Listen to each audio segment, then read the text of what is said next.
Goeiedag! Good day, fellow South Africans and citizens of the world. And what I'm going to talk about now actually affects everybody in the world, including Australians, people in the US, people in Europe, people in Afghanistan, people in Fiji, people in Hawaii, people in South America, you name it. This affects everyone. It's called Agenda 21.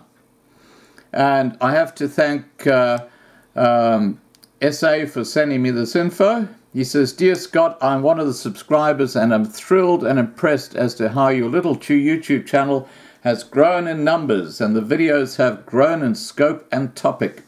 You really are a source of true news instead of the mainstream fake news and mainstream no news when they censor just about everything to do with the white race. Congratulations." Well, thank you very much. He says, "I am an ex-Rhodesian who is Boer on my maternal family side. I lived in Australia for over 35 years with husband and children, and we are all Australian citizens now living in Paraguay. I note the letter you read out in a very personal story mentioned UN Agenda 21. This is what happens, you know, this is the beauty of YouTube and social networking, you actually learn. And attached to this intro is a video where a lady explains exactly what UN Agenda 21 is all about. Anyway, continuing.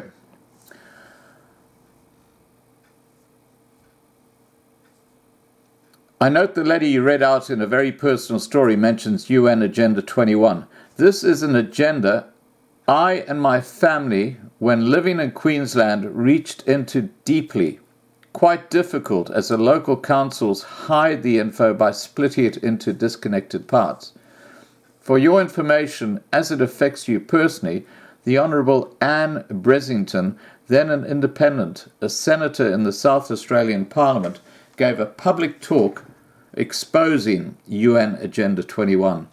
They persecuted her for daring to inform the public, and she left politics. This is her excellent, informative talk to the Australian public explaining Agenda 21, how it came about, who and why. It was a few years ago and went viral on YouTube, being downloaded by others.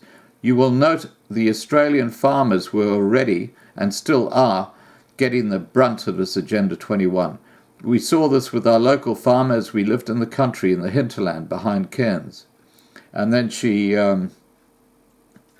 supplies the link. So I'm going to actually attach that video to this video so you can actually watch what Agenda 21 is all about. All right, guys, and I'm just moving that to the side so you know that it's nothing to do with my throat. Okay, guys, take care. Please remember to subscribe to be kept informed. Click the bell to get the update, and have a great day. Bye for now.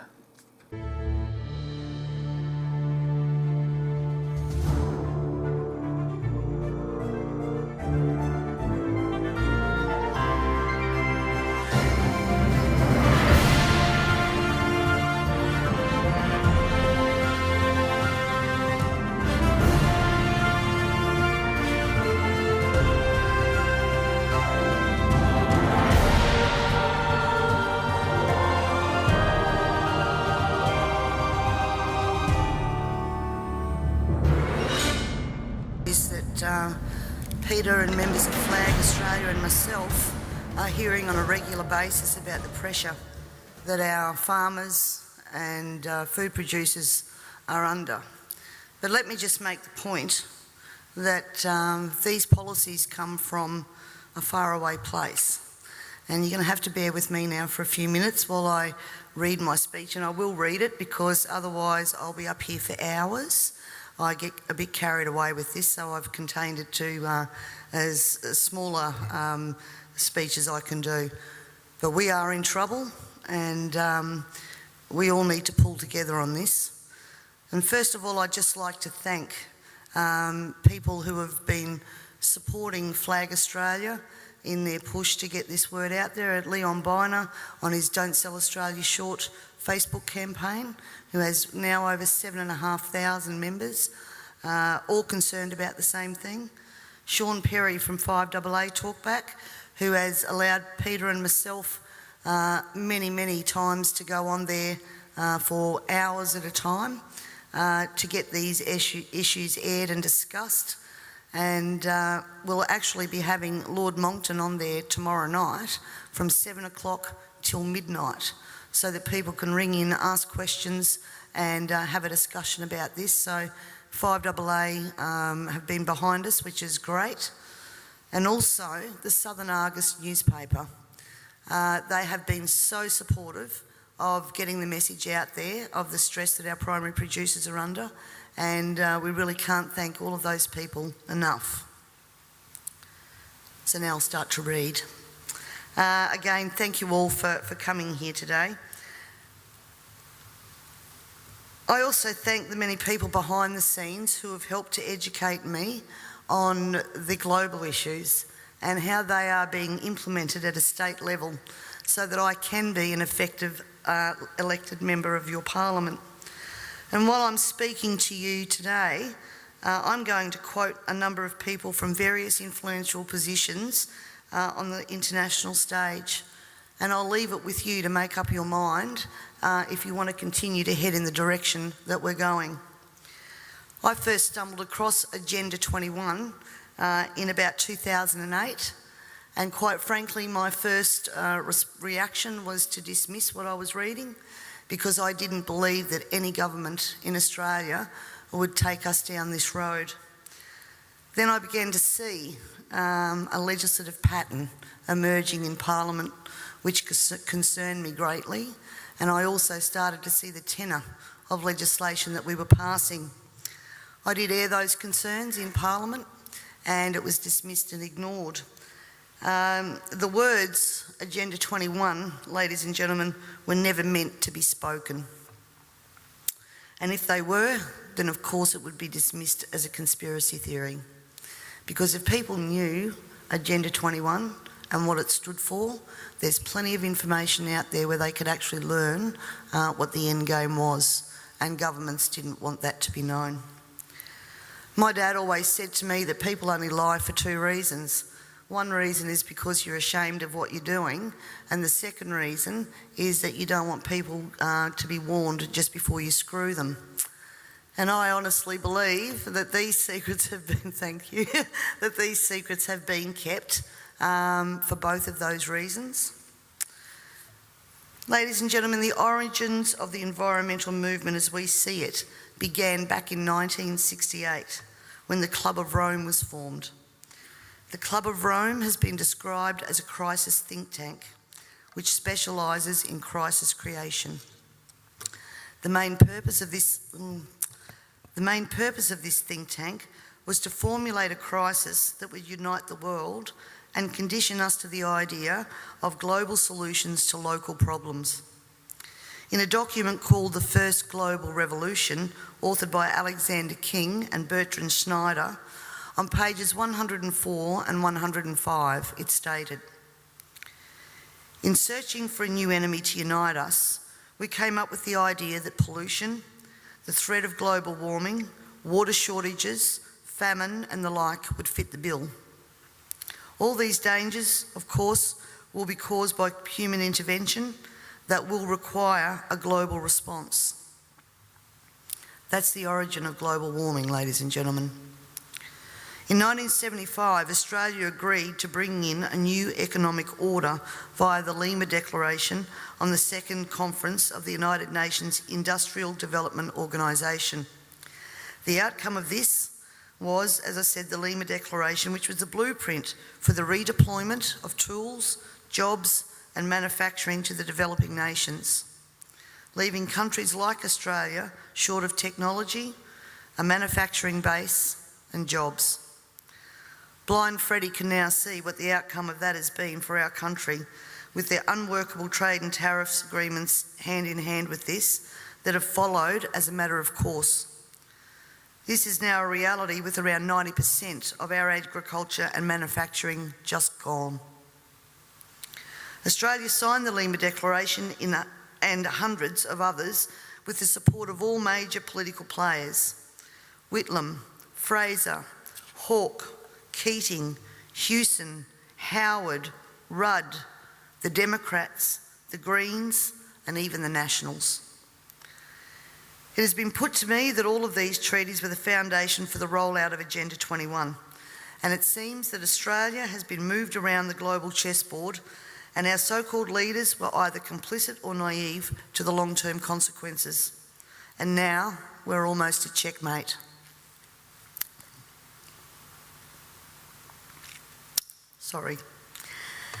In 1992, former President of the United States, George Bush Sr. said, "Effective execution of Agenda 21 will require a profound reorientation of human society, unlike anything the world has ever experienced.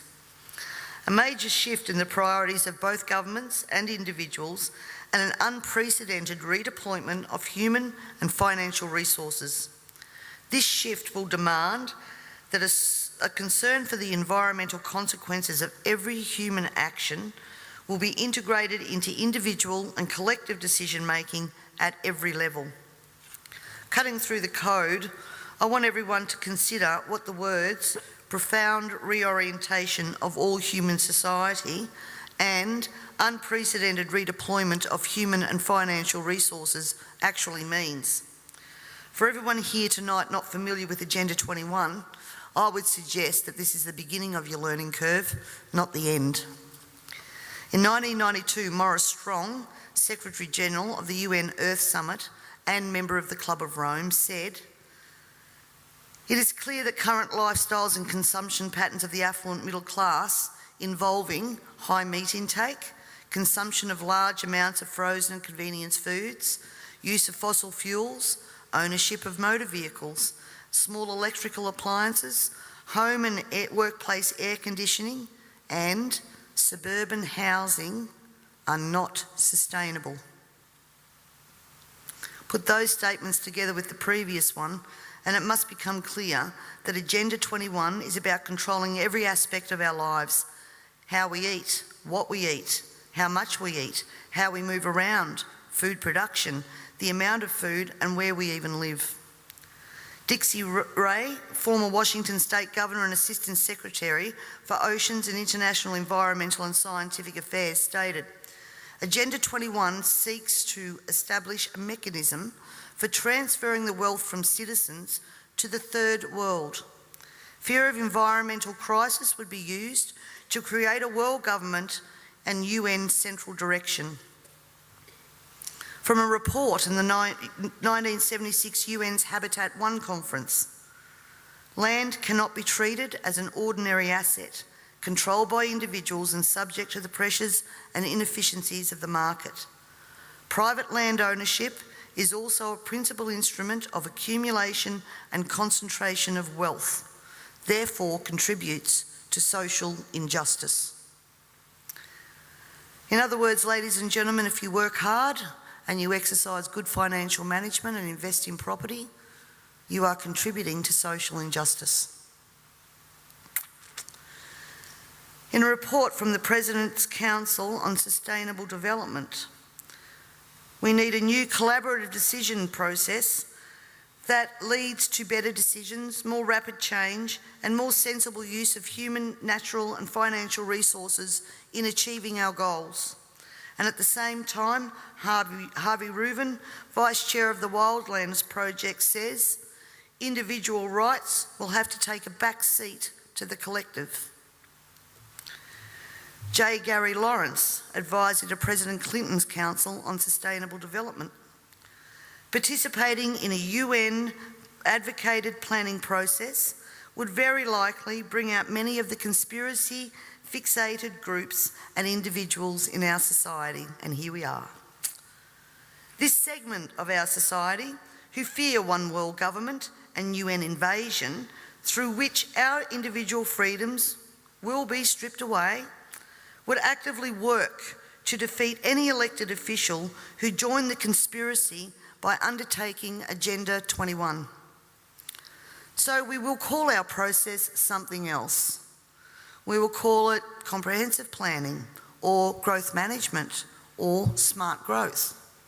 We ended up with sustainable development.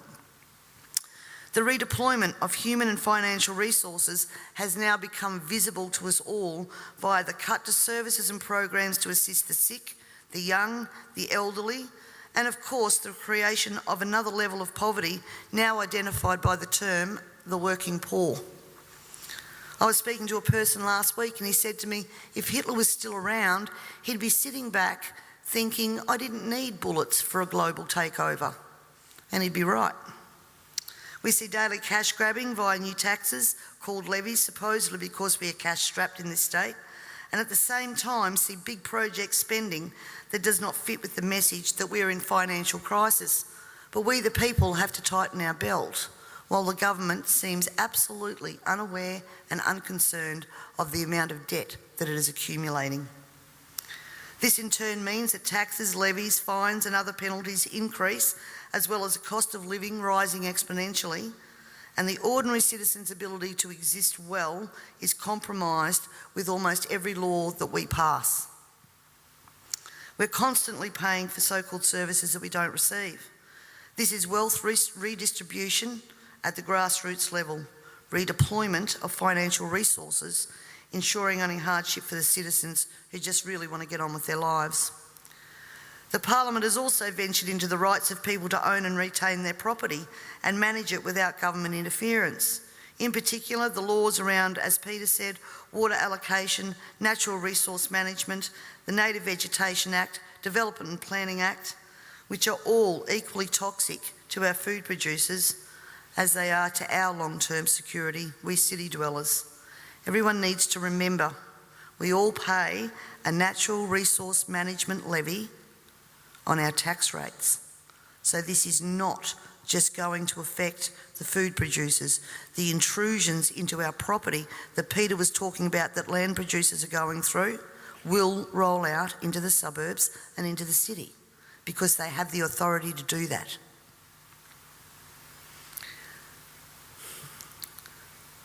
We all have already fiddled in Parliament with land titles of people in rural areas, and I'm talking about the Barossa and McLaren Vale legislation that passed. And the buzzwords used to justify that was heritage status. At the same time that our right to own and manage our land, have access to water, produce adequate food to ensure that our only option is not to consume often toxic and substandard food from places like China, this government has been working overtime to take away our rights to common law through many pieces of legislation. Common law is what guarantees us an ability to correct injustices. This coming year, I promise you, you will also hear debate over a number of pieces of legislation that will further erode our common law rights. And you have to get behind me on this, ladies and gentlemen, to stop this from going through.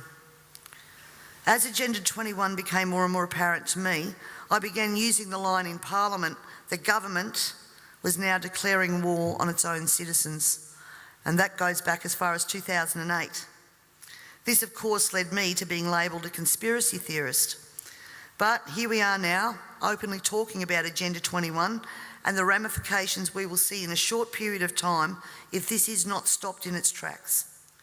Let me just say that I often hear we cannot stop what is happening. Two-party preferred system, vote Labor, vote Liberal, what does it matter?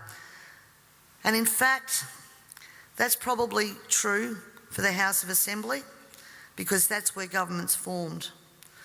But ladies and gentlemen, here in South Australia we have the Legislative Council, the House of Review. And my friends, that is where the true power does lie. And the last thing that governments want you to understand is that no matter who is in power, the Legislative Council is there for checks and balances. And when the Legislative Council isn't overly influenced by the major parties, legislation can be blocked.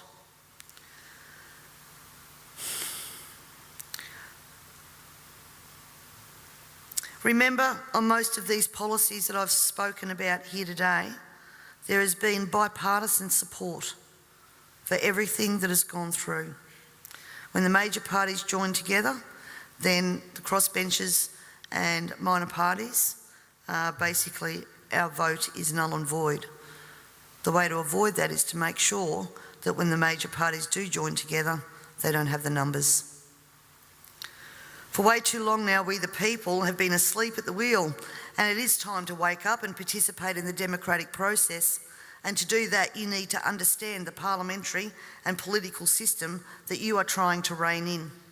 In 1972, the Club of Rome published the alarmist Limits to Growth document, warning of worldwide overpopulation, the need for sustainable development. This was the beginning of the slow process of social engineering and programming people to accept that the planet is struggling to sustain life.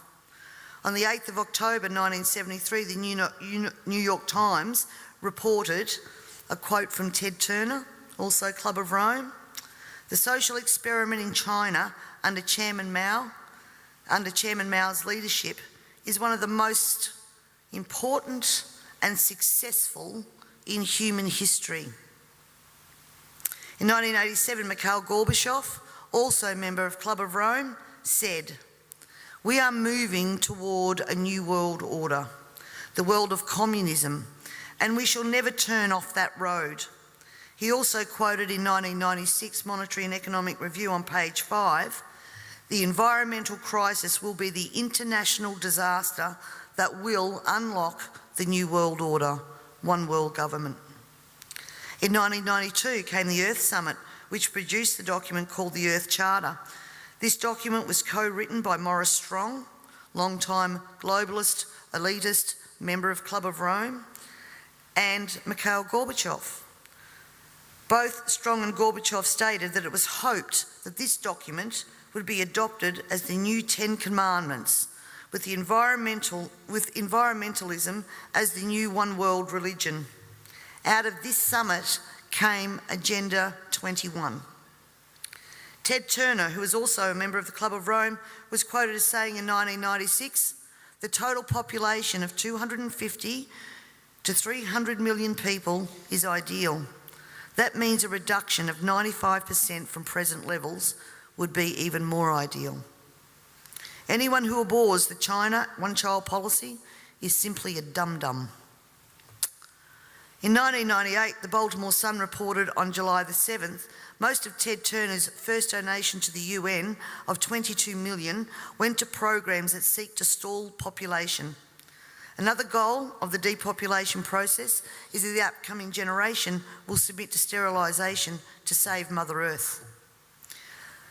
Ladies and gentlemen, everything I've said here tonight can be verified by document searches, and it is now time for us all to take off our blinkers and encourage our neighbours to take off their blinkers. And it's also time for you to demand that every person you elect fully understands this policy that is being rolled out via local, state and federal government at a concerning rate.